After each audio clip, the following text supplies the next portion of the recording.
Who's this? Oh, you're an entrepreneur? Oh, you're a real estate investor.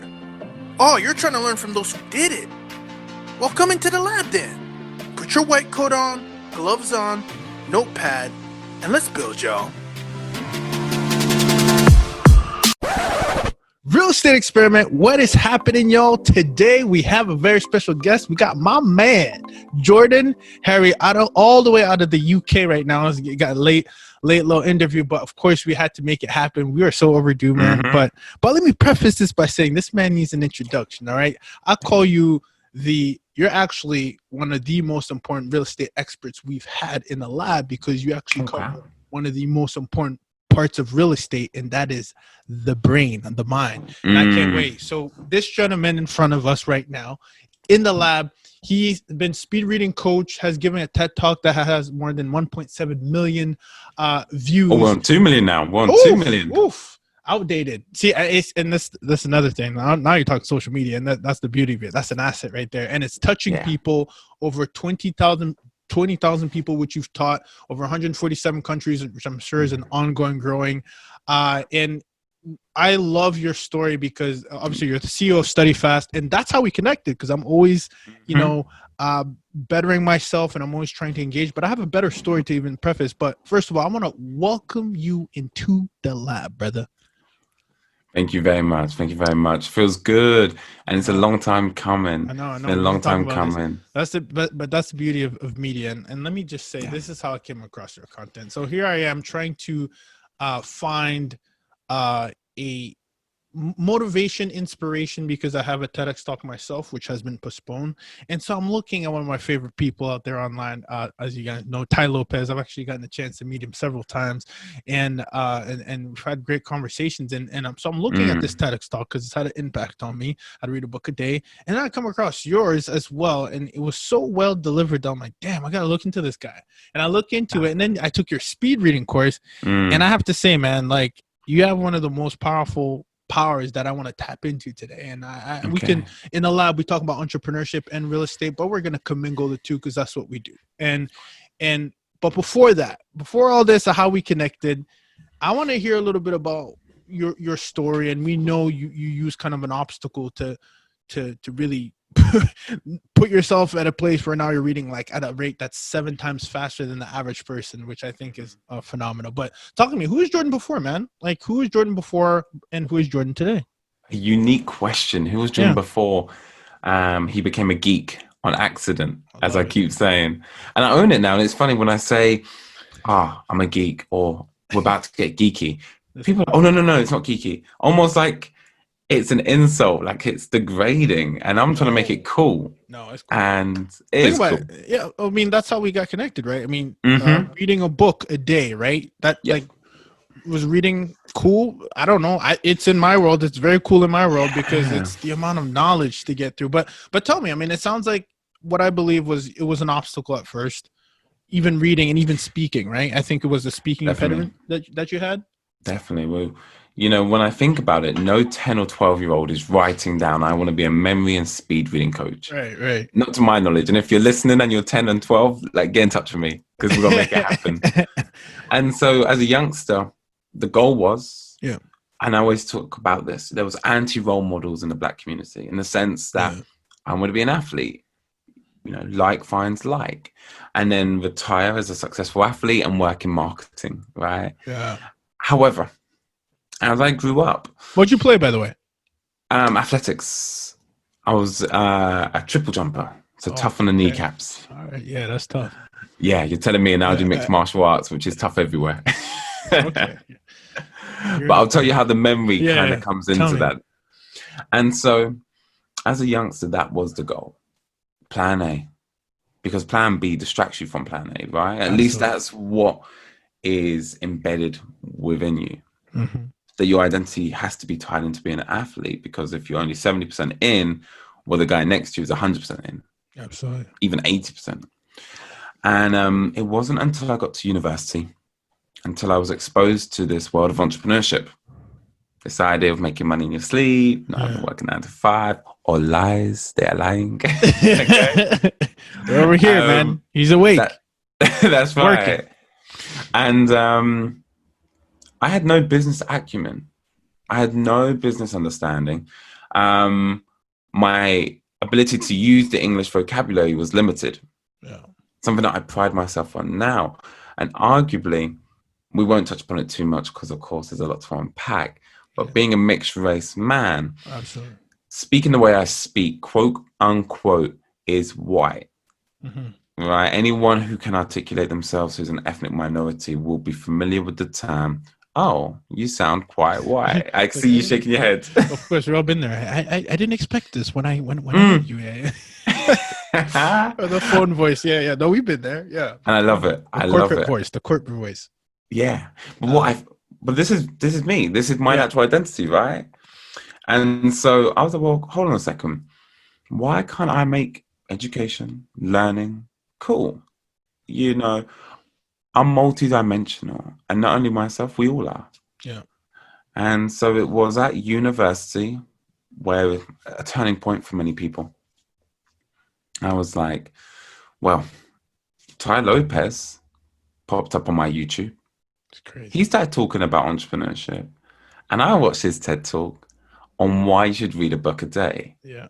Which blew my mind, because at that point, probably read a book a year, if I was lucky. Yeah. And it really resonated with me, just like it did with you, Ruben. And for me, I instantly was like, well, how? Because I'm sold. I'm sold on the why. Yeah. But how? Yeah. And I said to myself then and there, when I was 18, all those years ago, 5 years ago, that I would give a TED talk when I've got a great beard, which is pending if you're watching the video, grey hair, a doctorate, thousands of students, years of experience. Those were your thoughts? Those were my thoughts, because, of course, to give a TED talk, there's that imposter syndrome that you can't stand on the stage if you haven't made millions, if you haven't impacted millions. But that night, I went to the library, went to the 5th floor, dusted off the speed reading book section. I wrote in the book, don't do that on a 50-year-old book because it will cost you a pretty penny. But I learned how to speed read it. And I can't tell you when the definitive moment was. This is like kind of over time, kind of you're fine tuning this new tool that you're That's you're right. crafting. That's right. For me, it wasn't an objective of I have to get to this reading speed. Uh-huh. It was a case of how fast can I read and comprehend. Yes, I know. And we're gonna steal a few gems from you while we're here, because that's something I want to talk about. So Definitely. So then you fast forward and I don't want to fast forward too fast, because I think it's important. There's a pivotal step right here. You overcome the imposter syndrome, right? You're saying this is not at that stage. It stays. Because remember, I then to cut you off there, bro. No, but I'd given my TED talk at the age of 19. Taught no one, had no business, no such thing as StudyFast. It was just a process I'd gone through, right? Wow. And so here I am on stage. Now, when I say on stage, if you watch the video, I'm on a tiny ass red carpet because they forgot the red carpet. So they managed to cut a circle. 10 people in the room.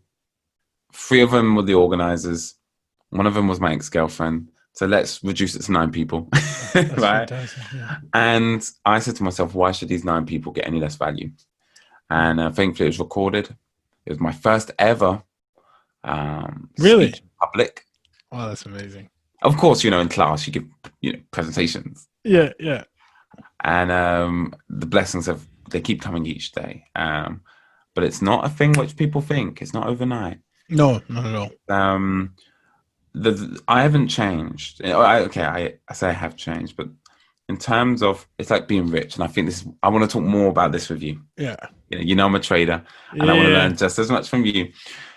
When you come into money, it doesn't change you, it just makes you more of who you already were. Yeah. Right? So if you were kind before you got money, you're just going to give more away. Mm-hmm. It's the same. I gave so much of my time to people before. So when the thousands, the millions of people start reaching out to me, nothing changed. In fact, I've now got a team and a system behind, so not a single message gets missed. Not an easy task. Yeah, absolutely. I know that. And that's where it all tipped over. So how did you, was that your springboard, that talk, or was that still like, no, I mean, that was just kind of like one of a small milestone, and then it kind of just compounded over time. Like, can you remember what it was? Imposter syndrome's interesting. Yeah. I'm going to ask you real quick. Okay. Because of course you've got an incredible resume. Oh, stop. But thank you. I'm going to ask you, what was the most prominent imposter syndrome you faced? Because of course we have imposter syndrome as partners, as fathers, as businessmen. Maybe there's one going on right now if you're happy to share with everyone. Yeah, sure. Oh, so what was one that I overcame, or that I'm still facing?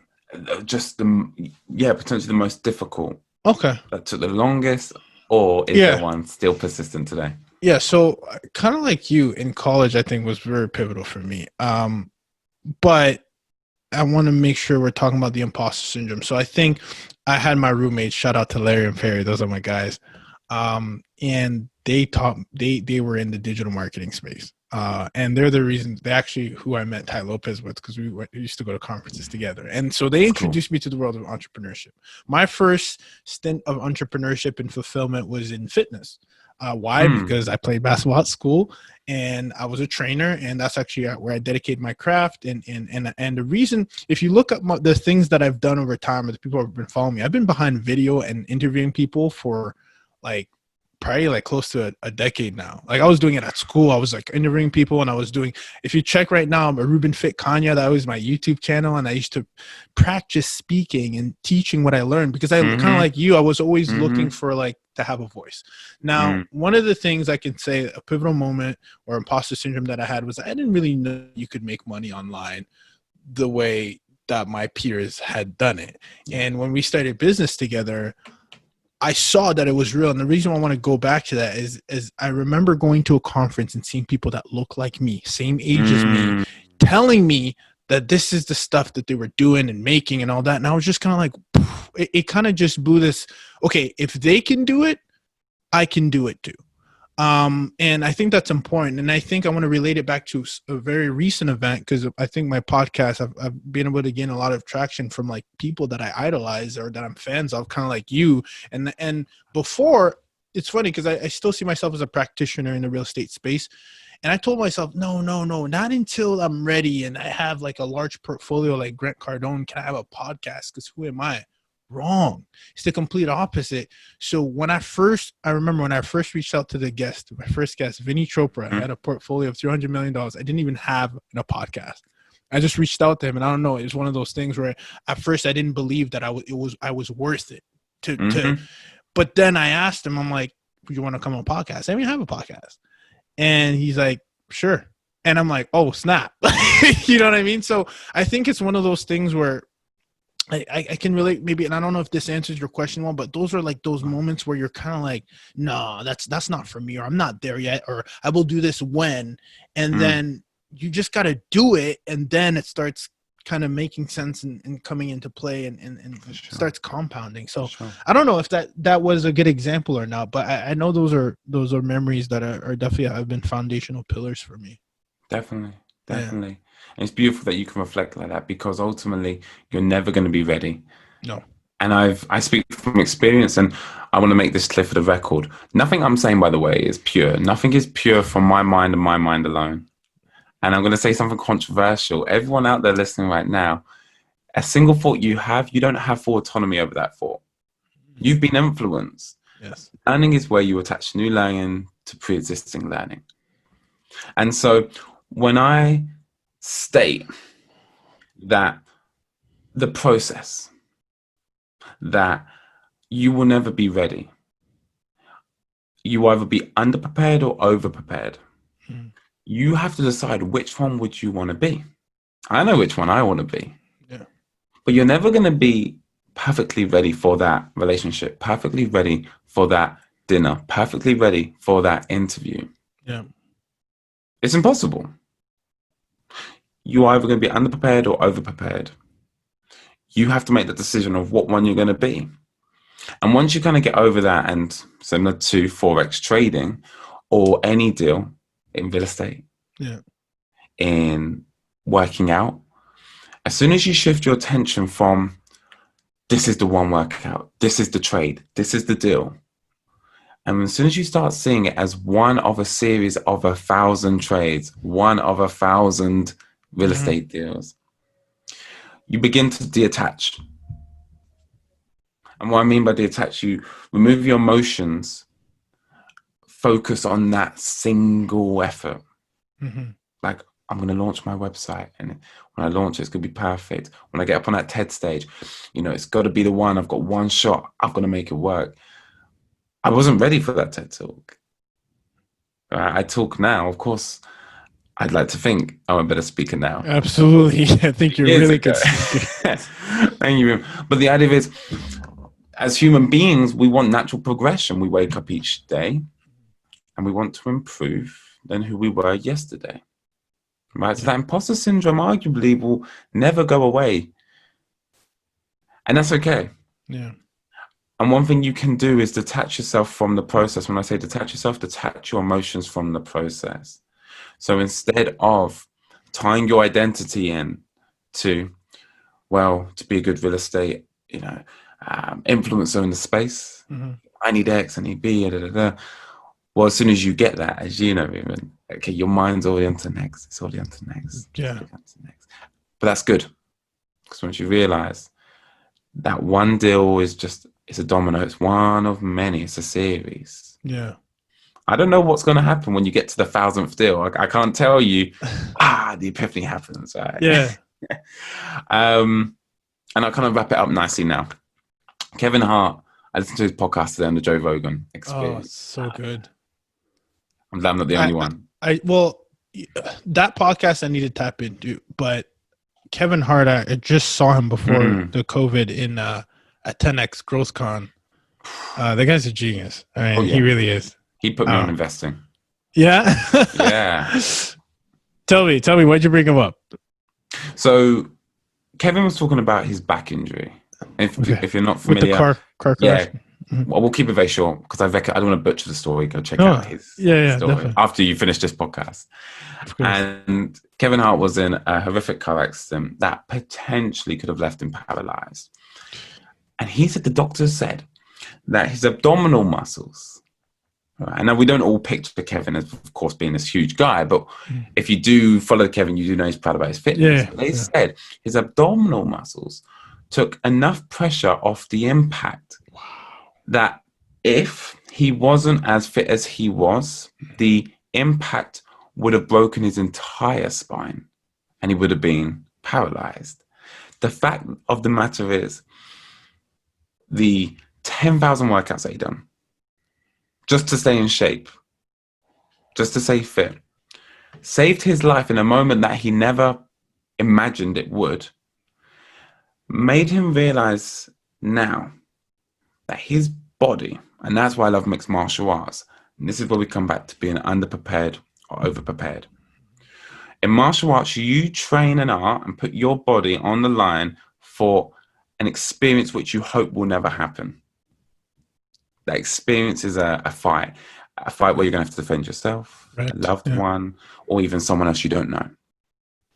Yet you take yourself to training a number of times, go through broken bones, ligaments, stress, etc., preparing for something that may never happen. But what Kevin said was he was so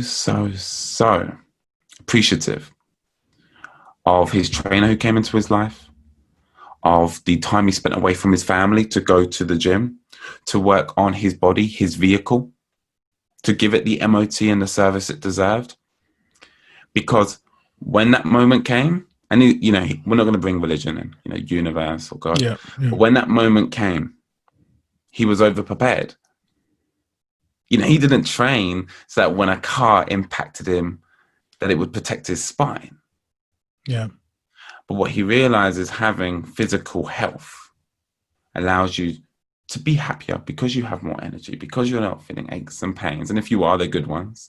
But it allows you for that moment, which you didn't plan for, that you're overprepared for. And my mum always said to me, it's better to have it and not need it than to need it and not have it. Absolutely. And so imposter syndrome, the process, mixed martial arts, how does it all come together? Hopefully I've tied it nicely together. You have, and I want to make sure that these points don't slip through the cracks. And as you know, I'm taking labs, and as you're talking, you're like dropping all these gems, and I'm listening to it, and I'm hearing influence, spine, vehicle, body, and I want to tie it back to, first of all, the emotions part. I want to just piggyback off that, because I've recently heard the way we set goals is very similar to what we talk about, the compound effect, after we've been putting in so much work. But I recently heard something that was really interesting. It's following in it's about being committed to the process, not the outcome. And I just think that's so powerful, because I think, especially during these times, there's a lot of things we can't control, but there's a lot of things you can control, right? Like your day to day, like you said when we were offline, is you've been able to really focus on yourself, and so I want to tie that thought to the body, the vehicle that Kevin Hart used, right? And the vehicle that we all have in here. And when I introduced you, I said it's the most important piece of real estate that we have, because I'm sitting here with you, and you have a bunch of mentors right over your shoulder, and they're in books. And so I want to get into the mind of, like, how important do you think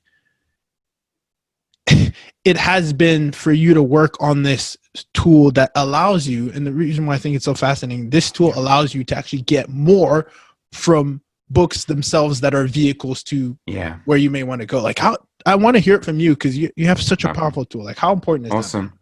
Well, I'm going to get straight to the why. And I never thought this would be my why. When you wake up in the morning, Ruben, the only logical reason you have to fall back on, to understand you are you, and to act out the day in accordance that you believe is how you should, is based on your memory. When you go to sleep, you go unconscious for, depending on how many hours, 6 to 8 hours. No one knows where and off Ruben goes during those 6 to 8 hours. All we know is after those 6 to 8 hours, Ruben wakes back up, and the only thing that tells you who you are is your memory. Just think about it. Think about it. Say, for example, you go to sleep tonight and you wake up tomorrow and you can't remember what's your favorite meal. Well, you're going to act out the day and you're going to cook something which you think you like. But that's only based on your memories. Now, I know I'm probably striking a lot of fear into people, but now when we look at how fragile and delicate our memories really are, that the only thing we have to fall back on to justify we are who we are, what our beliefs are, is predicated on our memory. And as soon as you start to lose your memory, that's when you realize how important it is. And unfortunately, by that point, it's too late. So and the reason why I'm getting more passionate every single day is prevention is better than cure. Whether it comes to finance, whether it comes to health, relationships. Once you start to lose it, there's very little at the moment with the studies. And if you don't have the financial backing in neuroscience, that can help you realize who you are. And so the reason why I throw myself into every single day, learning how I can learn anything faster, is because the only real thing we've got right now is this present moment. That's the only tangible thing we can hold on to. And Warren Buffett said it best. It's good to learn from your own mistakes. There's nothing stopping you from learning from other people. And I'll probably paraphrase that. No, that's a fact. And it really is. And so for me, I, like anyone, don't know how long I'm going to be here for. These books, the greatest minds that have ever blessed this earth, right? They're shortcuts. I'm trying to use Pareto's law of 80-20.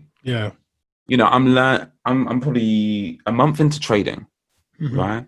I don't want to be consuming all the content on indicators, and then if I could, and then all the content on risk management and all the content on brokers. No, I want to find the people, the results that I want. Just like I said to you in a private voice note, right? Absolutely. Find the people that have the results I want, and I want to ask them what they do. Now, not everyone has the luxury of getting a mentor that costs thousands of pounds. However, books can, but that's only one step. Yeah. And to answer why I do what I do and why I'm so passionate, really, it's because I want to show people how to apply that. Yeah, no, and that's what I like about you, because you're not just saying you've kind of elevated your brand and what you're due to be, yes, the foundation, or at least that's how I met you, is the foundation of speed reading, but then it turns into the memory, like you talk about acquiring, right? You talk about consolidation, then you talk about the recall, and then you even go as far as remembering people's names, which I think is key, because now we start getting into the real, okay, now I'm really operating from a different level. So I guess for you, how much, as you said, when you're acquiring new skills, how much are you tapping into a book? If you were kind of do a ratio, tapping into a book versus meeting a mentor, and versus, introduce, because I think that's very important for people to hear. I would say that I learn best from watching people. Okay, that's interesting. Okay, because what we have to understand is, number one, if you're listening to this and you don't enjoy reading, don't worry. I'm not going to convince you or persuade you. The bottom line is, why would I show you how to speed read if you don't enjoy reading? Okay. Because once again, I can't be on your bedside table motivating you to read. Yeah. Real estate, I'm fascinated by it. However, I don't have that passion yet. I'm not going to start learning about it when my why isn't strong enough, because there's going to be days where I don't feel like doing it. And if you do things when you feel like it, you wouldn't do 90% of the things you do. Right. And that's giving a compliment to everyone listening right now. Yeah. The difference is you have principles. You take your niece to her gym class reluctantly, but there's a principle behind it. And so for me, it's very much the same. That books, there's some mediums which I love reading. I'm going to be honest with you. I started speed reading because I didn't enjoy reading, and I wanted to get through this as quick as I can. Right? Speed reading isn't pleasurable. It really isn't. And so I'm with everyone who's like, oh, I don't want to read fast. So that's my cynical voice, by the way. I always try to put that on. Oh, I don't want to read fast. The pretentious so-and-so. I don't know if I can swear on this podcast. I always have to be careful. No, you can't do it.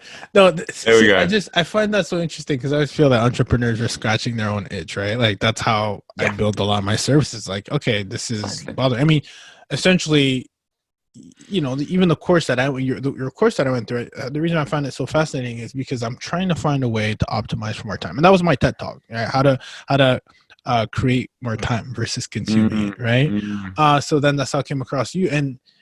And I guess it's just so interesting, because I'm always thinking of ways to optimize, but at the same time, I think the message you're saying too is you want to make sure you're optimizing for the right medium that's right for you.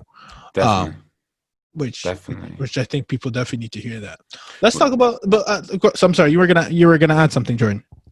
I love that. I love how socially aware you are, by the way. Like, I've been on a lot of podcasts where I guess, there'll be the occasional mannerism or the stutter to, interject.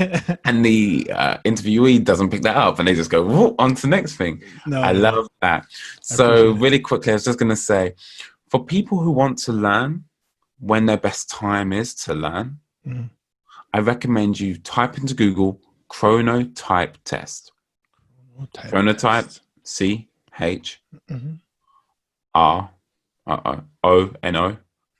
I think. Yep. And then type. Yeah, you got it. Test. He said he was a reader, not a writer, y'all. That's right. Or a spelling bee. God, my grammar is horrendous. I can speak for days, but spell for days. I know where my strengths are. So that's good. Before you even sit down and do anything, and like, okay, I'm going to start a new habit. I'm going to have this new schedule. I'm going to wake up early. No, don't wake up early. Do you know? Is that when you do your best work? And we won't go into it now because, of course, it'll take up another half an hour. Yeah. But in your own time, go search your chronotype. The simplest way to find out when you do your best work is one, audit your day to day. Now, we have the luxury in lockdown to not self-isolate, but to self-evaluate. Go to bed when you're tired. Wake up when your body wakes up. Sounds quite dangerous. Get to sleep when you're tired. Wake up when your body wants to wake up. Do this for quite a few days. Why do you say that? Why do you say that, by the way? I want to make sure that one doesn't slip through the cracks. Why is that important? It's important because we have fallen in love, and arguably entrepreneurship has been romanticized. Absolutely. I'm not saying anything new here, right? Yeah, no, I like it. No, this is a great conversation though. Let's unfold it. Awesome. Because what we see is like entrepreneurs who drop out of uni. And it's this kind of thing, oh yeah, I've got to drop out of uni to start my business. But we don't hear about the millions of entrepreneurs who drop out of uni and don't make it. Yes. It's the same with this 5 a.m. club. Right. The miracle morning. Yeah. Right. And the benefits. Yeah, and that's fine. What happens is people are looking for a definitive answer, for definitive result. Okay. I like this. Yep. I'm about to bring it back to trading, right? Everyone is searching for the one strategy that is going to ensure a return on their investment. Real estate, everyone's looking for the one tool, the one mentor, the one silver bullet. Arguably, you believe you more than anyone else. And to add on to that, you can lie to you better than anyone else can. And this comes back to our cognitive biases. We all have them. Geek alert. Now, a cognitive bias, we all have them, but you just need to be aware of them because they can be dangerous. Yeah. What is it, like 26 or something like that? 27? They keep adding them every other day, the more papers you read. And to keep it real surface level, and we can always come back to this. Yeah. The cognitive bias would be, okay, I've seen that Jordan Harry wakes up at 5 a.m. and he gets massive results. I struggle, but I want those benefits. So I'm going to read and support my cognitive bias that waking up in the morning are more benefits so that I can fall in line and get over the resistance to activity by supporting my cognitive bias. At 5 a.m. is a good time to wake up. You will purposely not read any articles that tell you how damaging it is to wake up at 5 a.m. And I promise you they're out there. But as humans, we have confirmation bias. Yes. We want to confirm what we already, quote unquote, know. We don't like being wrong. Of course we don't. Oh, this is so good though. You're like dropping gems where we can go down these rabbit holes that I love. I gave an alert. What do you want me to do? No, the reason why this is important, we talk about this all the time. Like, I think this is the danger of, to be honest, the social media. Because you listen to a guy like Gary Vee and you're like, oh yeah, okay, fuck what my parents said. Like, you're right. Like, I gotta go against the grain, or you gotta and it's just like, it's so convincing that this is the only way. But you need to remember this is what worked for them. And then let me add another thing. Hindsight is 20/20.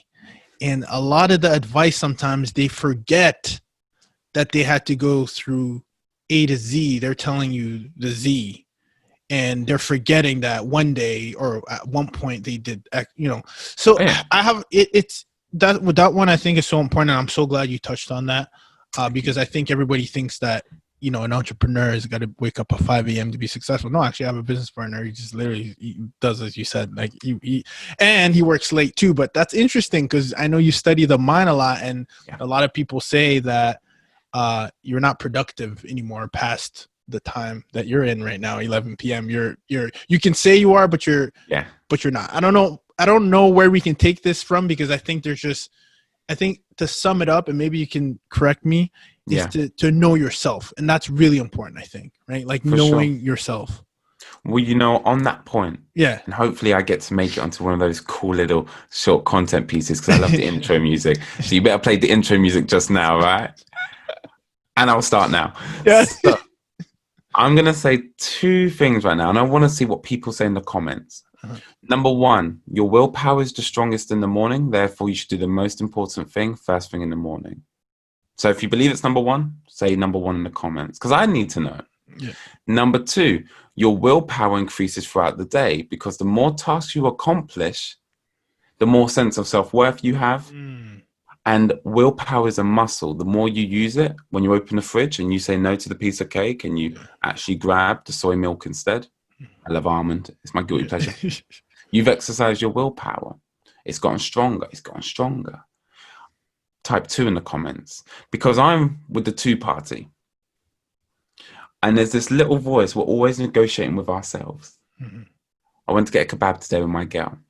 Now, I know I didn't need the kebab, and I didn't need to spend the money. I know I got food at the house. And there's that voice in your head who's like, don't do it.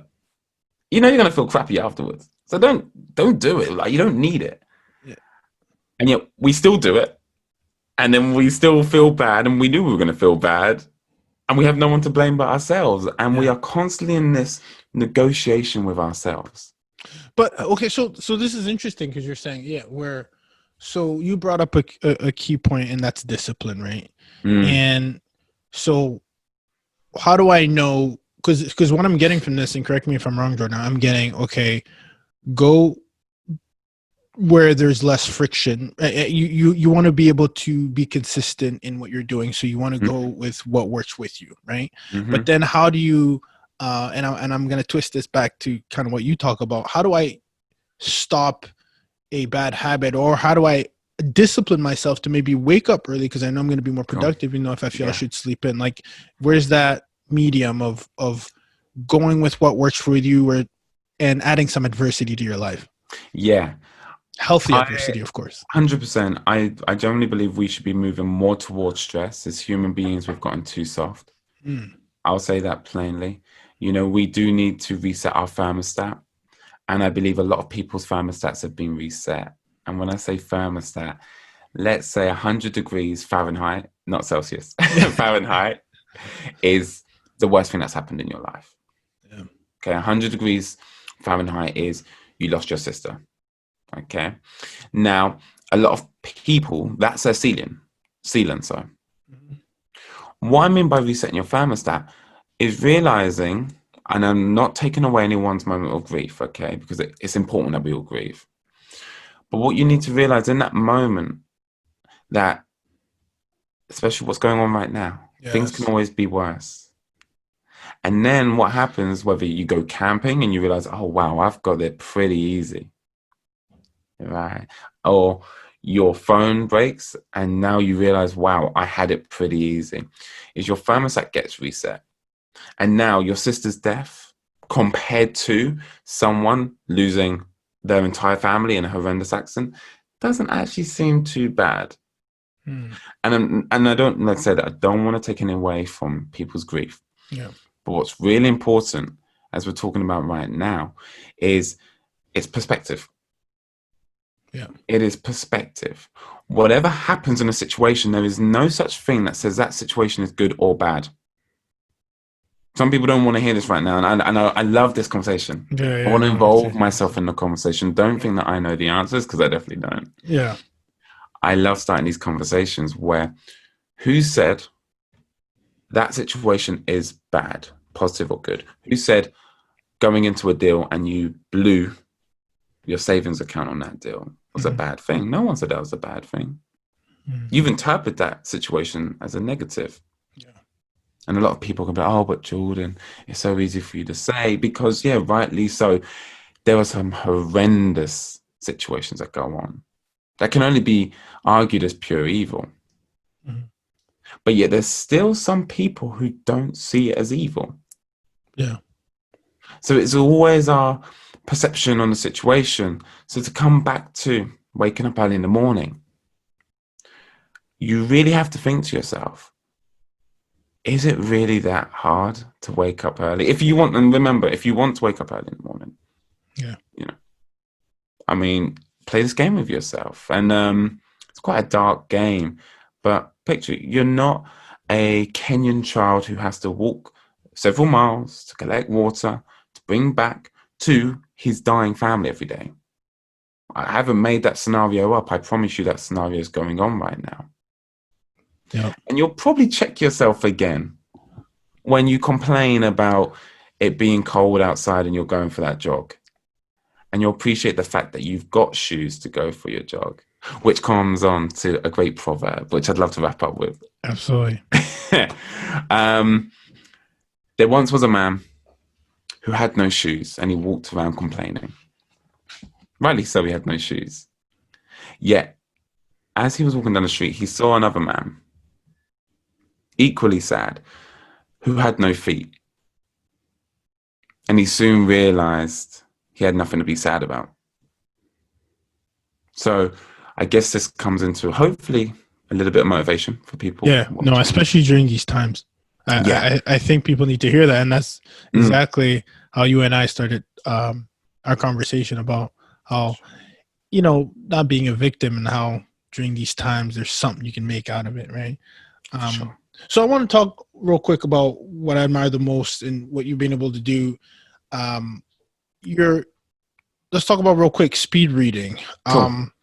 We'll pick the mood up away from death. I know, but it goes back to discipline. I feel that I'm a pretty disciplined person, but I can't shut that damn vocalization when when I'm reading, and I'm trying and I'm give me some inspiration to keep it up. Can you hear me okay? Mm-hmm. Okay, so my mic go out. I'm hoping you can give those listeners and myself a little selfish motives. Rightly so. How do I flex this muscle, this really important muscle in my brain? And what are some tips that you can give to listeners? Because we know this is a key to what we talked about, a laboratory full of mentors and gems and shortcuts. Definitely. We need the juice. Give us the juice, man. Yes, sir. Yes, sir. So number one is we need to start that habit. So you want to start tiny habits. Okay, so reduce the resistance to activity. You need to have a book in arm's reach. Okay, no excuse, because the number one reason why people aren't reading enough or they're reading faster is you're not reading. So if you say you want to read, you're making it hard for yourself. Why? Well, okay, the books are in the office. How much time do you spend in the office? Oh, I'm working in the office. Okay, well, where do you have out of mind? Yeah. So either have a book by your bedside table, have a book in a bag when you're commuting, when we are out of lockdown. So that's number one. Number two is the tiny habit. Okay, so number one, reduce resistance to activity. Number two, tiny habits. I want you to read for 2 minutes every day. Nice. The reason why I say 2 minutes is it's so small of a task that you're more likely to open the book, showing the principle of building a habit, consistency. Okay, if you can open a book for 2 minutes every single day, that habit's going to start to consolidate. Once you're probably a minute or 2 minutes in, you're over the resistance to activity. They've found studies between 30 to 90 seconds. There's this massive resistance to start. There's this pain in our brain that is telling us, oh, go check your Facebook messages, go get that dopamine hit, because our brains don't want us to feel pain. Yeah. They're smart. So they want to move us towards something that we get pleasure from. But what so many people find is they put something off for so long, they then sit down to do it. It takes them 15 minutes and they gave it a month to do. And it was that easy. Right.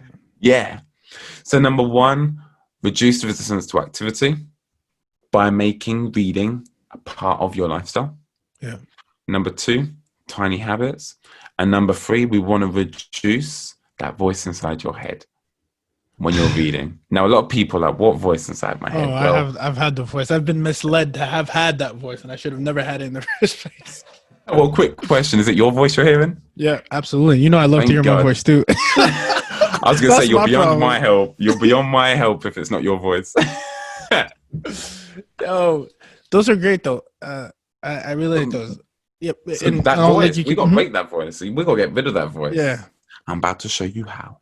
Okay. To turn the volume up. So that voice in our head, the reason why we have to reduce it is because we can only talk at a certain speed. Unless you're Tony Robbins, we can only talk between 150 to 250 words per minute. Yeah. And there's no shame in that because arguably it's been programmed into us from an early age. Learn reading out loud. Yeah. There you go. Ruben, it's almost like I planted you and you knew the answer. Well trained. What can I say?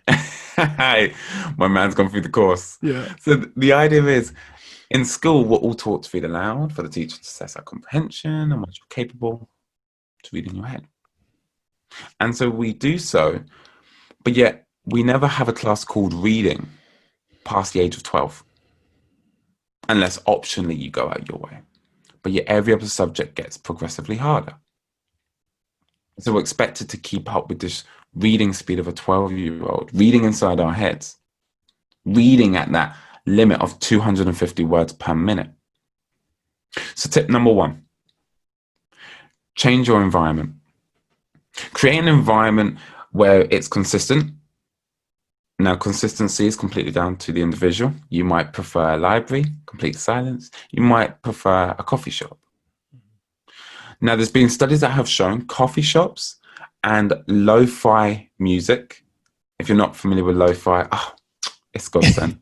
Type it into Spotify. I'm biased. I love it. Are you familiar with lo-fi beats? I'm thinking I don't know if it's like I'm listening to one that's called Lofi right now. Lofi. Oh, there you go. Pronounced differently. Yeah, lo-fi, Lofi. No. But it's actually that's the name of the the YouTube. It's kind of like it's oh gosh, it's called Lofi. I guess that's what it is. Lofi hip hop music. Is that what it is? Yeah. Yeah, that's what I'm listening to. That's the one that's mine. No words, just chill background music. Good. Okay, so maybe I've been pronouncing wrong the entire time. But lo-fi, type in Spotify, no affiliation between myself and Ruben. Now, other than we're advocates, what they found is with classical music, lo-fi, and music that is in a certain beats per minute with no lyrics, gets our brain into an alpha state. Okay, and I'm not going to go too deep, but an alpha state gets us into this concentrated but relaxed state of mind. Like rhythm, right? Yeah, this flow term. The beautiful thing about this is when you're listening to this music, it's very hard to listen to that voice inside your head. Oh, right? So I can shut off my own, my man. That's right. Yeah, that's very interesting. Because you also talked about tapping while reading or something, trying to get like a stimulus. I guess that's, I don't know if that's what it is, because you could probably explain it better than what my thoughts are. But is that the idea, to just get distracted slightly into what you're reading? Yeah. So the idea is real simple, and it actually ties into, once again, going to the coffee shop, listen to lo-fi. It's because it's impossible for our brain to focus 100% cognitive effort on 2 tasks at once. Wow. God damn it, he do more podcasts at this time. Wow. You might be a night owl. That's what you might be. Telling me. Wow. Forget so waking up early. You're telling me. Yeah. I'm leaving the 6 a.m. club. Yeah. So the idea is simple. Our brains can't focus on 2 tasks with 100% cognitive effort at one time. One has to sacrifice. If you don't believe me, when you're next on the motorway and you're speaking with your partner, you can hold a pretty good conversation. Yeah. But then as soon as you come into a little bit of traffic, that conversation goes over your head. And then you have to focus more on what's going on the road. So whilst you're on the motorway and the road's clear, 30% of your cognitive energy is spent driving. And you've probably driven 10 minutes and you're like, I can't remember what I did. And 70% of your cognitive effort has been on talking to the person next to you. This shift is constantly going on throughout our entire lives. As humans, we love to change our homeostasis. We love to change our internal balance. That's why we drink, we take drugs, we get stimulants, because we don't like to feel like we're plateaued. Yeah. Right? Things have either got to be great or dismal. We don't like things in the middle. But to bring it back, so listening to the music, going to the coffee shop, what it does is it's a small, low-level cognitive distraction. So the conversation in the coffee shop next to you is just loud enough where you have to focus a little bit harder on the work you're doing, because if you don't, you're going to get distracted by the conversation. Yeah. Wow. There's no big science behind that. As opposed to going to a library where it's dead silent and all you find is your mind wanders left, right, center. It's like meditation. Yeah. Which, there's a time and place for that meditation where you let these thoughts come. Not when you are doing an important task, not when you're doing important work. Yeah. All right.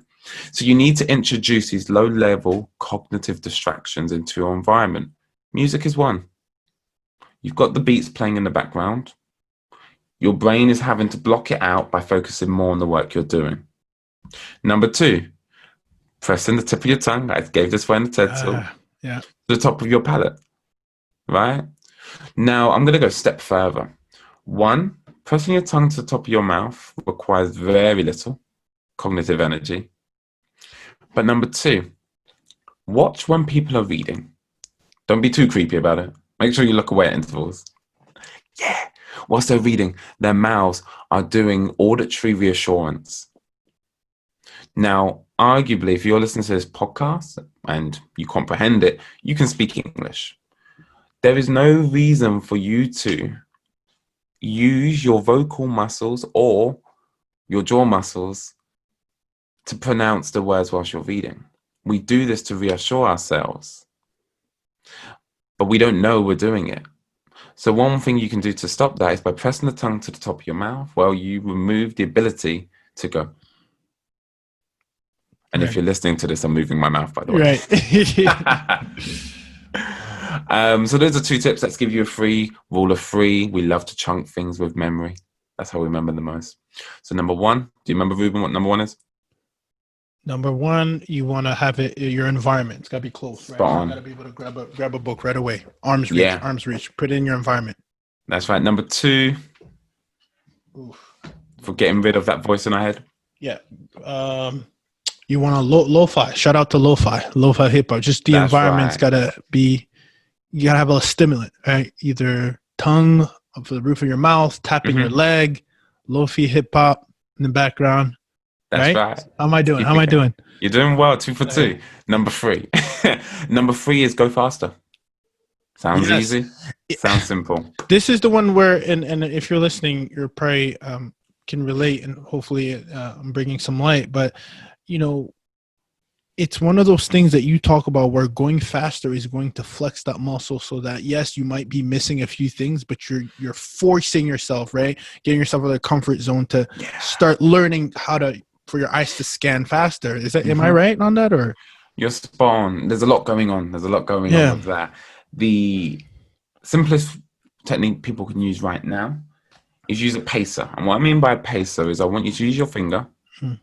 I want you to run it under the sentence that you're reading. Just like that, fingertip, moving it at a speed where you comprehend. Yeah. Because most people, when they're reading, they don't know how fast or slow they're reading. They just read, and they get to the bottom of the page, they rub their eyes, and they have to shut the book. Yeah. Right. And the reason for that is because our eyes are designed to follow smooth motion. Okay, we have 4 muscles behind our eyeballs. Just like any muscle, if it moves inefficiently, it will get tired very quickly. Oh, okay. For us to read faster, because that voice can't keep up when it's past 250 words per minute. So if you're able to read faster by using a visual guide, and like Ruben said, the key thing is you're using this on training material to begin with. Okay, please don't read a journal, article, PDF, which you actually need to comprehend and refer back to. Yeah. And if you do, read it twice. Yeah. And arguably, the time it takes you to read it twice, an average reader would have read it once. So the idea is flex your reading speed. I listened to a great audio book, and I'll leave it on this point. And the audio book was all about how to learn anything faster. Nothing exciting, right? And the guy was breaking down fascinating techniques from learning musical instruments to language. And he got onto touch typing, how to type faster. I'm a geek in all areas. I'm like you, but really? I'm looking, how can I do this task in the quickest way possible? Right.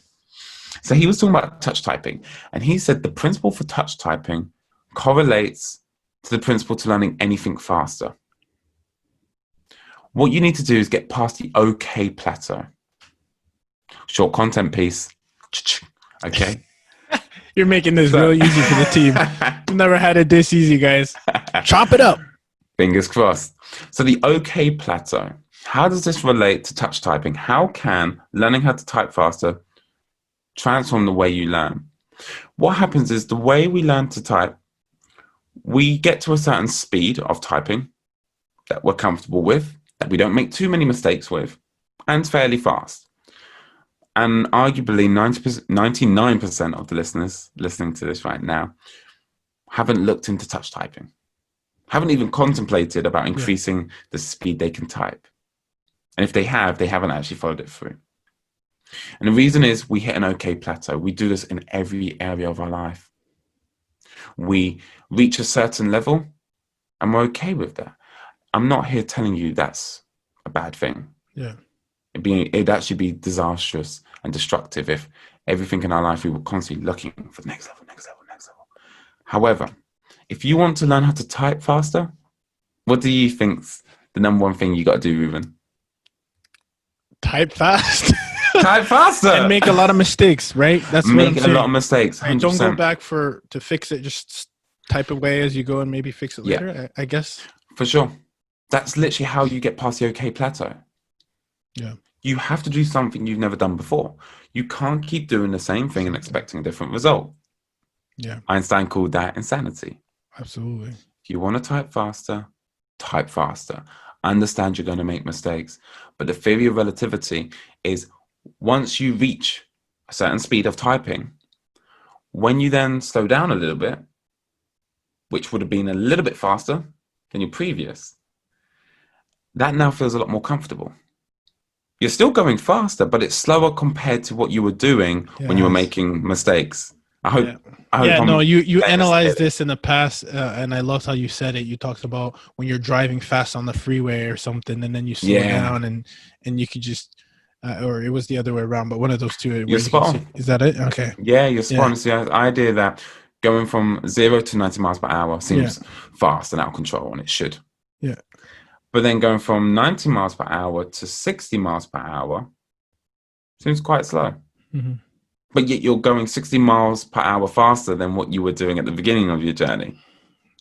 But it's relativity. Because as human beings, once again, back to memory, the only reason you and I know this is a really good conversation is because it's better than the ones we've had in the past. This is now the gold standard. The next conversation I have with someone on a podcast is going to be compared to this. We do this in our relationships. We're happy, hopefully, with our current partners because they're better than our exes. Yeah. And if you unfortunately decide to, or fortunately decide to separate from your partner, you should have an inclination to look for someone better than your ex. It's all relative. All relative. That's awesome, man. You speak with such purpose, and I respect you enough for it, and tremendously for it. And one of the things I want to transition as we transition to the Keeping It Real segment, and we've been on this for a while now, but one thing that stuck out to me as I was kind of going through your content is, you talked about standing out for the right reasons, and I think it was just so powerful, and I think everyone should really hear that, and especially during these times where I think people are really looking for leaders. Do you want to talk about how that had like an impact on you? Because and you've done such a tremendous job with your company and your personal development, which I always say your company is a reflection of the personal development. That it really is. I truly believe that of yourself, right? That you've invested. Now you're kind of putting it out there as a service, as a business, a reflection of you. So talk to me about that and why that was so pivotal for you to stand out for the right reasons.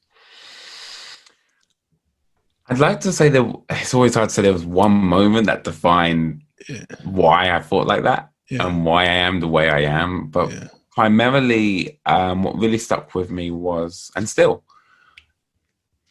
once again, contextual. I understand it's not how much money you make, it's how you make it. It's not a fancy quote. It's definitely not my own. I'd love to coin it myself, right? It's not how much money you make, it's how you make it. Now, I've reached a level where I've made enough money where I live below my means, right? So now I'm in a position where doing the right thing is always the right thing. Now, that might mean that you leave money on the table. Now, if anyone's following you, they know full well, just like I do, about the sales coaches you've had on board. And they're probably watching this, wishing they could virtually slap me. Don't tell people to leave money on the table, right? But at the end of the day, I'm not religious, and I believe in the universe, and I believe in consistent, massive effort in your perceived direction of your outcome. And so for me, Gary Vee installed this, once again, influences when I reflect on this. And it's a difficult one to say, because where I am now, speaking from the present moment, right, it's easy for me to say that what I'm doing is the right thing. Yeah. It feels right in this moment. Like StudyFast, teaching people memory and speed reading, that's what I enjoy. That's what makes me feel good. Now, the moment it no longer makes me feel good, I have to have that self-awareness to know to pull the plug and move on, right? And so, unfortunately, I feel there's a lot of pressure that we put upon ourselves more than anything, that we come back to the identity that I'm the entrepreneur, I'm the giver, and that actually being selfish, I shouldn't be doing that, right? And the thing that makes me sleep well at night is when I'm nice to people, it makes me feel good. And potentially even you'll agree, when you open the door for, let's just go with gender roles, for a lady, just for the purpose of the example, how do you feel when you open the door for a lady? Just a warm feeling of warm. Yeah, you feel good. You feel warm, right? Yeah. Now, arguably, you've opened the door for the lady because you are a good person, and it's the good thing to do. But it's also a part of your subconscious that has done it for yourself. To prove to Ruben that you are a good person, right? And I always say, when I have a bad day, I double down on getting back to everyone. I double down on doing favors. I double down on working with a client and it not always having a instant return on investment. Yeah. Financial, brand exposure. Just because I'm having a bad day and I do something nice for someone, it makes me feel good. Now, you can potentially flip this and be like, oh, Jordan, everything you do now is all selfish. Yes, arguably everything. Look, whoever told you the world doesn't revolve around you was lying. Because the world revolves around you. Yeah.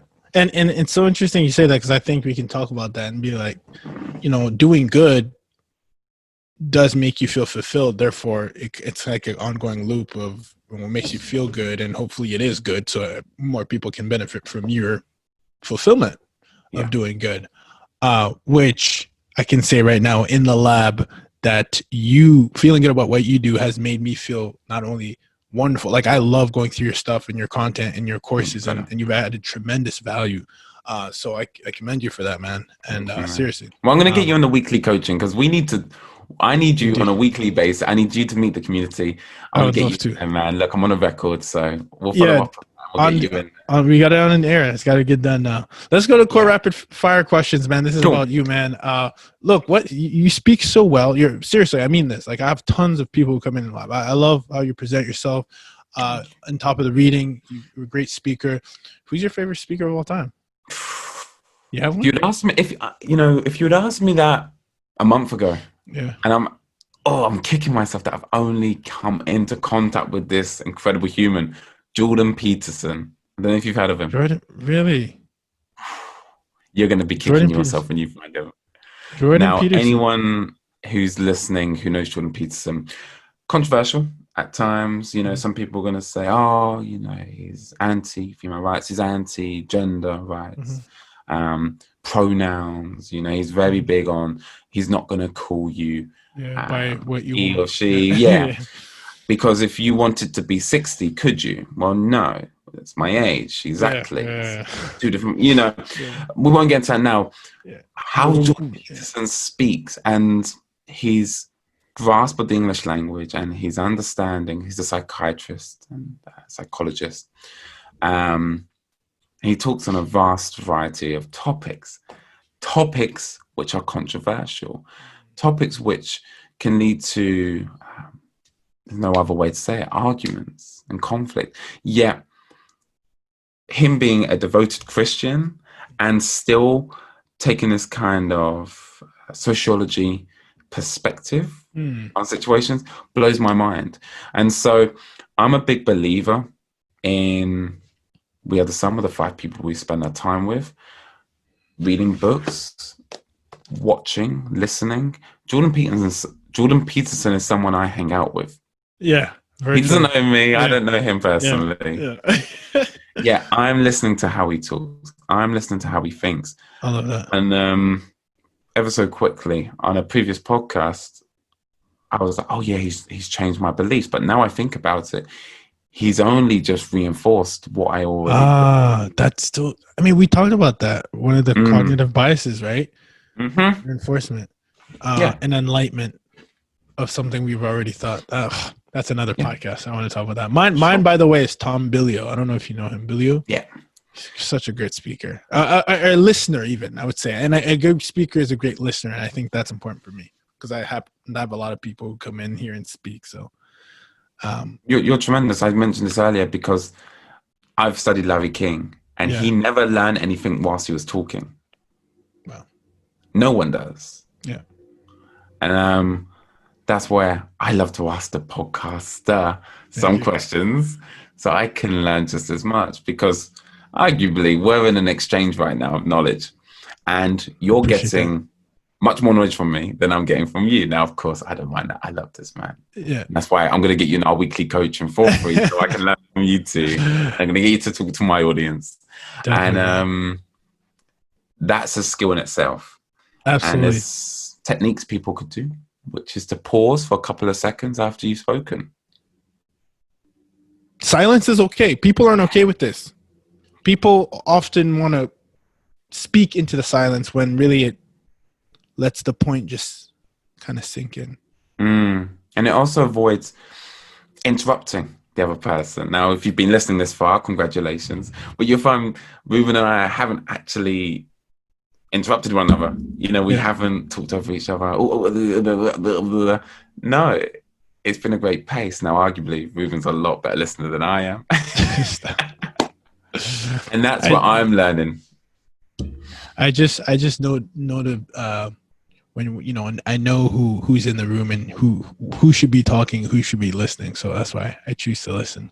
But favorite book, I'm very, very curious. Do you have a favorite book? I mean, look, I know we consume tons of books, but is there one right now that's kind of sticks out of your mind? I mean, why had I not thought of this before? Why has no one asked me this before? I mean, damn. I'll leave it at that. You know what? I've got a recommended book list. And I remember when I put that together. But the problem is, in what context? But okay, that's let me true. That's true. Simple. The book it could be, I'm sorry. That's very true, because it could be. I mean, I guess I'm just a personal development junkie. Yeah. So that's all I read, and maybe that's one thing where I'm actually trying to tap into more like history and stuff. To be honest, to be more aware. But I'm a personal development junkie. Like all those books in the back there. Yep. Influence. Yep. I'm just, if you guys are listening to this, I'm creeping over. Yeah. Me too. Are you serious? Yo, I don't know whether that's something we should be proud of or ashamed of. No, this is the lab. This is what it looks like. The lab is. I got traffic secrets under here. I got the Millionaire Success Habits. Yes. I have the secrets under here, which I haven't read in a while. I just kind of pulled it as a stack. Imagine if we had the same books under our laptops. Oh my God! Stop! That'd be just creepy. You're telling me. Do you have one that comes to mind, brother? I'm gonna be annoying. I'm gonna say 2. So number 1 for business and I guess perception of what business could be coming from zero was Tim Ferriss. 4-Hour Workweek. Ah, okay. A guy who had zero understanding of the world of work. You know, a student reading that book. It's a book I'm gonna have to come back to because there's different stages of your life, traveling, and when you do come into money, what you can do with your money. Yeah. But he made me realize, and funny enough, in his book, in introductory pages, don't know if you remember, he talks about how he taught speed reading seminars at his university and charged $90. That page alone gave me the idea to charge £9 per student at my uni, because no student was going to pay £90 in the UK. Dude, I can't tell you how this is like not by chance. Literally, when you look at the list of things I was putting together for my TED Talk was Tim Ferriss, The 4-Hour Workweek, How to Read a Book a Day, Tai Lopez, came across you, and for me, it's the VA world, the virtual assistant, because that's how the agency began. Yeah, and it's just so. I mean, you can make this up. This synergy, it's unbelievable. For sure. So that's number one. Number two. Yeah, joint number one for life is The Man's Search for Meaning by Viktor. Oh, I don't want to butcher his last name. Frankl. I want to say he was a German Jew during the Holocaust in a concentration camp. Now, I do apologize if I'm butchering his last name, but A Man's Search for Meaning. Man's Search for Meaning. It's an easy read in terms of font size and page number. No more than 300 pages, quite big font. And the book is I'm going to simplify it just so I can tease people. So the book is about a psychiatrist, German Jew. Think Viktor Frankl, by the way. There you go, Viktor Frankl. Excellent. And so he got sent to the concentration camp, had privileges, and was treated better than the other prisoners. Right? Emphasis on better. Now, what's beautiful about his autobiography as a survivor was he talks, and is this defining part of the book, which I love to share, was he remembered the night that he was sleeping next to one of his friends who had died. Because you remember their bodies are on top of each other. It's for a book that doesn't have any images, it's incredible what our minds can do. And on the other side, he had friends around him who were, I guess, disposing of their feces around them. And that's where infections then grew and people were dying and you would have to lay upon dead bodies, and he would use dead bodies to keep himself warm. And during that night, he woke up, pushed the body off him, and he looked out to the field.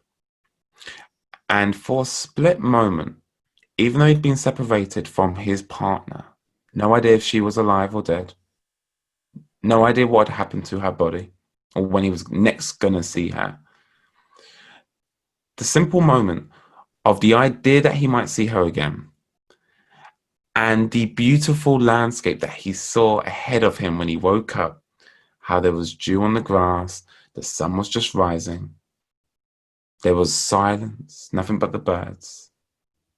For that split moment, he was happy. And in that moment, he realized that even in the most dire, traumatic, heartbreaking situation a human could be in, there could still be happiness and pleasure. Arguably, I'd love that word, magic. Blew my mind, because when I was reading that book, and this talks about thermostat, I had an argument with my ex-girlfriend and thought about breaking up with her. Now, to put that in perspective, I'm laying in bed, angry, frustrated, and I'm reading this book. I don't think I've complained about anything that's gone wrong in my life for more than a couple of minutes. No. Because in every moment, perspective. It goes back to perspective. Perspective. So fitting. Those are the two books. So fitting for these times. Thank you. Oh, you're welcome. So Man's Search for Meaning will help. It's not an advice book. It doesn't give you any tips. It's an autobiography. It will reset your thermostat. I promise you that much. I love it. What's the best habit that serves you every day, Jordan? Best habit that serves me every single day is I schedule my priorities. I don't let my priorities schedule me. I literally live off Stephen Covey's time matrix. Oh, yeah. Take that down. Okay, intro music. Let's go. These are the rapid fire questions. We're gonna have to repurpose like 10 podcasts from this. This is great. No, so many gems. Okay, we'll make sure we include that in the show notes for sure. Super. What's the best tool that helps you excel throughout the day? Trello. So I use Trello. Nice. Actually, let's take Trello aside because I don't want to give any light to software. Writing down what I need to do. Using Stephen Covey's time matrix, You can go search that. We don't want to eat into people's time anymore. And plus, be an independent learner. Go find out what it is. So what I do is, this is coming from a memory coach, a coach that advocates getting away from digital dementia, and is now telling you to write things down. And yes, because if you look at some of the most successful people, they don't make many decisions on a daily basis. We've all heard Mark Zuckerberg wears the same top. We've all heard Steve Jobs had the turtleneck. Obama wore the same suit for his entire presidency. No one really noticed, right? Wow. And so what great leaders and great entrepreneurs, or shall I say doers, do is they limit the number of decisions they have to make in a day. And one thing you can do to help with that cognitive energy is, as soon as you need to do something, why waste cognitive energy using memory techniques to hold on to take the dog for a walk, to post something on Twitter, to change the link in your newsletter? Write it down, move on, come back to it later date, it's there. And just like your external environment, a messy desk is a reflection of your internal mind. It's the same the other way around. If your internal mind is cluttered with all these to-dos, because everyone's busy, well, find some sort of system to structure those to-dos. Declutter your mind so you can walk around, and I can have this conversation with you now. I'm not remembering anything other than being present in this moment. Present. Yeah.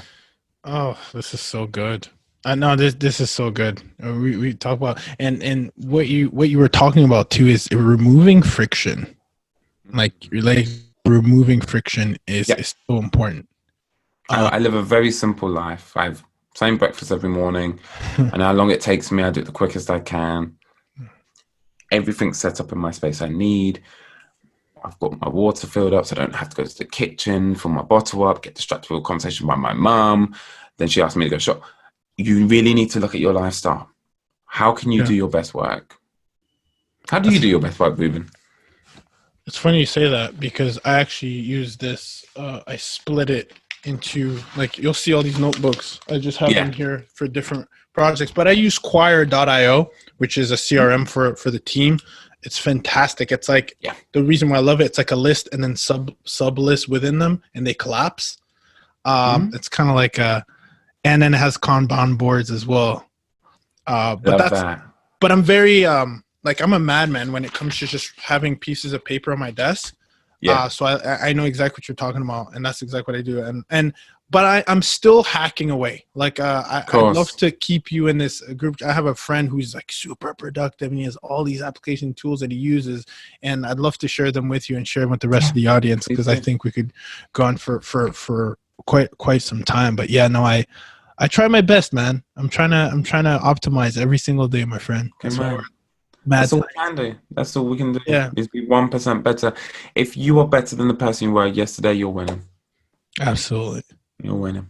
Absolutely. So this is actually probably going to be one of my favorite questions, because your superpower is what I would want my superpower to be. So I would love to hear if you could have, and when I say that, guys, to preface for your listening, is this gentleman in front of me I think your reading speed is what, 1,500 words per minute? Like, maximum. If I could do that, for a while, which is where I want to get to, that would be a superpower. If I can get through as much knowledge as one of them, to be honest, quite frankly, my superpower would be to convince anybody. That's the power. Influence right behind the right thing. Of course, the right thing. That's really. But for you already have my superpower. So if you had one superpower that you could have in your business or in the world, what would that be? And maybe in the world might take us to a kind of a to let's just focus in your life right now. Yeah. Because of course, if I had one superpower in the world, of course, it would take away all poverty. Exactly. But then again, is that possible? We won't get to that. Exactly. So I was like, God, let me just. In my life, holistically, and that is the book I've got right now. I'm a big believer in just-in-time information, not just in case. I'm not sure that I follow. Okay. So just-in-time information. I'm right now trying to master Forex trading. I'm trying to become more financially literate. Yeah. So when I go to my Amazon wish list, why would I buy more books on memory and speed reading? Because right now my focus is to become financially literate. I need just-in-time information. I need a book on Forex trading, and not just in case information, a book on memory techniques, which I might use just in time, just in case in the future. So the superpower that I want in this present moment is actually your superpower. I know it's going to, people will be like, oh God, these guys are making me sick, right?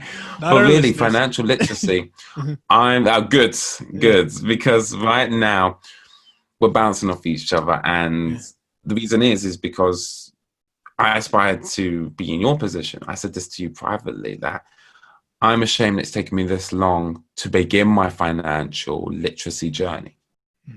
You know, and of course, I've started through Forex trading, and I'm doing it the right way. And of course, it has the stigma of being a scam. Anyone who knows, it is far from it, and it is far from a quick buck. But you do it right, and it's compound interest. Absolutely. So for me, financial literacy, because I would argue most problems in this world revolve around money. Yes. Quite a statement. And we can't help the poor from one of them. So, which brings this full circle. So lastly, I guess, you know, what question I always like to ask, do you wish I would have asked you, or maybe this is maybe for a sequel part 2 that you wish we would have talked about? Yeah. What a question. Stumped me. I'm not often speechless. That's cool. And that's why I love it's raw. It's in the moment. It's in the moment. You're not getting any script. Yeah. So one question I would have loved for you to ask me is, what insecurities do I have? Insecurities, yeah. Yeah, what insecurities do I have? Because often when I come on podcasts, everyone primarily invites me on and wants to learn. You've got it figured out. I don't have it figured out. Some people, of course, would believe that. Some people like yourself understand that I don't. Yeah. But yeah, no one really asks, you know, what do you not have figured out right now that you're trying to figure out?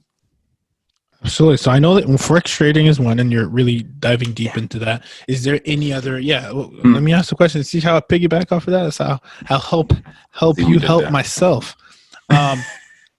What is it? What is it that you're currently, you know, your insecurities are currently, or you know, privately working on or openly working on? I would say it's two things. One is managing conflict. And you'd be like, what, Jordan? You're so articulate, you know, you so understand, you sound so patient. And I am. And what is difficult is because I'm constantly applying that pressure of, but I'm a good communicator, that when there is conflict, I'm now, of course, I'm now developing this technique that when I have an argument with my girlfriend, with, God forbid, my team, my client, or someone out on the street, there's this principle that Jordan Peterson talks about, which is to put yourself in their perspective, and then also put yourself in the third person's perspective. Put yourself in the empty chair. What would an onlooker perceive the situation if they had no context, but they've seen what has happened and they've seen the consequences? And so what I'm now working from as a framework are these 3 letters, EEC. Okay, and this is new to me, so I understand I'm testing it, and I'd love to get people's feedback. Number 1 is event. So what happened? All right, okay, you lost the trade. Number 2, the explanation. Okay, well, I lost the trade because the market is just, it's always going against me. And C, the consequence. Okay, well, what's the consequence of the event and my explanation? Well, if I keep losing, well, I could blow my account. Will I lose the roof of my head? No. The explanation. Well, what's the consequence of me reinforcing my explanation? Well, I'm always going to say it's external and never internal. Therefore, I'm never going to grow as an individual. And so now I do this trying to do this in any situation where I don't have the answers to. My girlfriend's mad at me. Okay, the event is I didn't fold her clothes, and she's been asking me all day. My explanation is I'm busy. Okay, well, what's the consequence? Well, the consequence is if I don't keep folding her clothes, well, she's going to feel neglected, and I don't listen to her. What's the consequence if I keep using that same explanation? I'm too busy. Well, no one's too busy. You can always find the time. And that consequence of me giving an excuse I'm too busy is quite toxic, because then it shows she's second priority. And allowing myself to put myself in that third perspective and look at that EEC model, it's helping. It's early. But yeah, that's one of my insecurities, is when communication breaks down, I'm like, how? Why? That many people do. And slowly trying to get better at. I'm not surprised. I'm not surprised that you went there and it went back to you taking ownership, because I think I love what you said. I love that, because you're talking about, first of all, I love the context part, because that comes from removing yourself, removing ego, and removing and you're really like, and I think that's what it's tied to. And I will say the reason why I commend you for that is because it's all tied down to personal development. That's what I truly believe, right? Like being open-minded, being the willingness to learn, humility, understanding that you're still not there, understanding you're still figuring it out, understanding that it's a process, understand like all these things. I mean, it's the reason why I'm so excited, Jordan, is because like you have, success leaves trails, and I keep hearing these blueprints, and you have them all like there. Like, does it mean like you have them all figured out? No, but you know they exist, and that's like step number one, and you're working on them. And I think that's the chemistry into the lab, baby. You came in here and you put in the test tubes. You're making something magical, man. I'm rooting for you, man. Seriously, event, explanation, and consequence. That is in my lab book, and I can't wait to keep on building on this, brother. Look, good and bad, by the way. Good and bad. Good in what? Good and bad. So something good happens, you close the deal, right? Because I know you're on that journey, right? Yeah. The event is you close the deal. Yeah. Explanation. How did that deal get closed? Well, the consequence. Okay. Well, if this keeps happening, what's gonna happen to my life? Okay, so you're saying use this model for good and bad. Yeah, 100%. Wow. Because that's the thing. We often reflect too much on our losses, thinking, you either win or you learn. That self-talk of, you never lose, and you can learn from your losses. No, you can learn from your wins too. And in fact, we should be spending more time on our wins, because, like you just said, those are the trails for success. Yet everyone spends more time looking at the losses. What I did wrong. What went wrong, instead of what went right. Yes. Why did you win? Yeah. This reminds me, this is going to tie this loop full circle. Tai Lopez said, when we lose, when we win, we celebrate. When we lose, we ponder. No, he's a big fan of losing, but we didn't really talk about, well, what about when we win, right? Building on that. Damn. This was good. Got some guys, this was so good. We went overtime. We like really went overtime, but on some gems. Like this is, I don't like the reason why we went overtime is we're having too much fun. Oh man, this is so good. Listen, with that said, I don't want to let this serendipity go to waste. I think you and I should bring this full circle, and we should try to, because Tai Lopez brought us here, and I've met him like several times, but I don't know him like that. It's funny. I have a very interesting story we'll talk about offline of how we met several times at his conferences and he's a speaker and stuff. I think we should just putting it out there, because everything starts with an idea. I think speak it into reality. We should reach out to him and say how his world and our worlds have collided, and we should interview him. What do you say?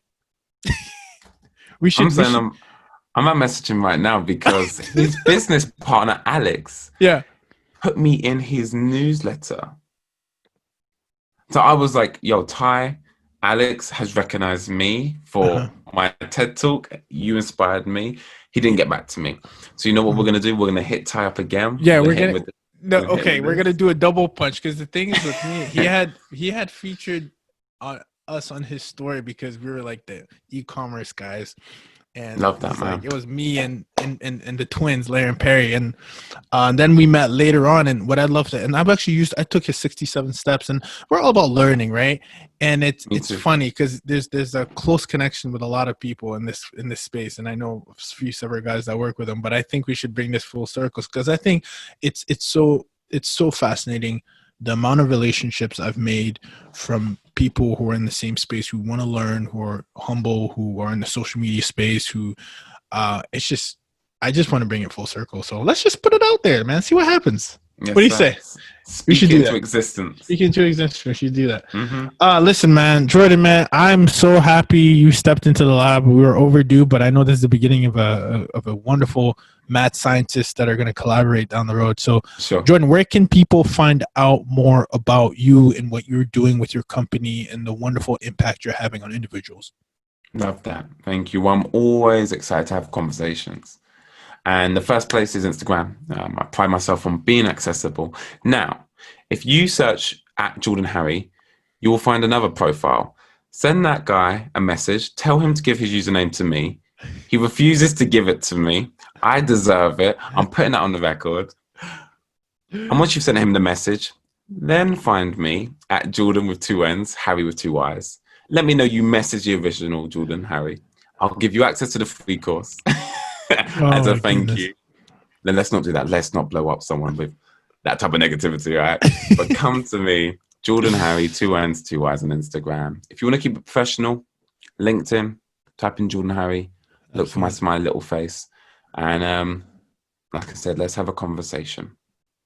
We'll build from there. And just like that, we are out.